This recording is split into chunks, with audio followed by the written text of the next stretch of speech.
So at the University of Tasmania, we have a very clear, holistic approach to sustainability. We understand that sustainability is environmental, but it's also sociocultural, it's also economic. We work to bring all of those things together so that we have a holistic story and an approach to tell, but also to understand the information we still need to gather so that we can share that out through our teaching, learning, and community engagement activities. At the University of Tasmania, sustainability means a lot.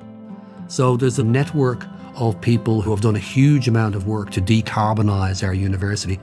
And the university is also working with the Chamber of Commerce in the city of Launceston on creating more of a green canopy for the city. We've got a huge opportunity to make it a very, very green city, a green campus in every way. The University of Tasmania takes their responsibility to the community and society and to the students very seriously, and we need to reduce our waste to landfill, but we also need to be a good example showing our students and our staff ways that this can be done. In the context of environmental management, what we try to do is to get students to work on projects that have a real-world application.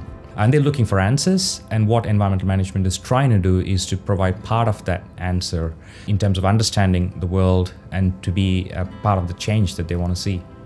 It's really cool working with something that you know that's going to make a difference. Our intent is to improve the potential use of timber as a building product and used in architecture. The timber actually stores carbon, so literally we've got positive carbon by the materials we're using.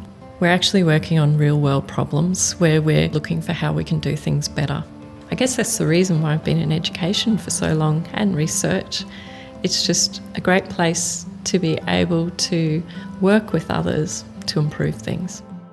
We've got a wonderful range of experienced scientists here, but also we've got that wonderful student network. They want to be involved in the research and in fact in creating the solution, because below the surface of the ocean you can't see what's going on down there. So to a degree it's out of sight, out of mind, and by doing the kind of research that we do, I really hope that we can come up with some of the solutions to these problems and that we'll have the ability to do that in the future.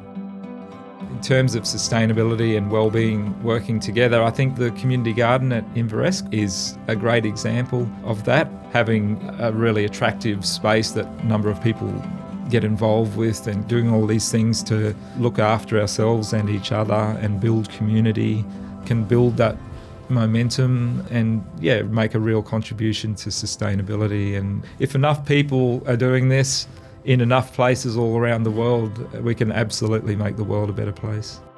Having trees on campuses and garden campuses is really important in cities because they've got very high nature conservation importance. These spaces are where the students, firstly, is where they learn how to do research in nature, and they also learn that nature's a really nice place to be in and good for their mental health and physical health. Which is not directly on the curriculum, but as a bycatch from the curriculum. The idea is to be courageous and find the right balance of engagement with the world. So teaching, we can sort of help people see what futures are available to humanity. So what we can do then is start giving people skills to ask questions about sustainability.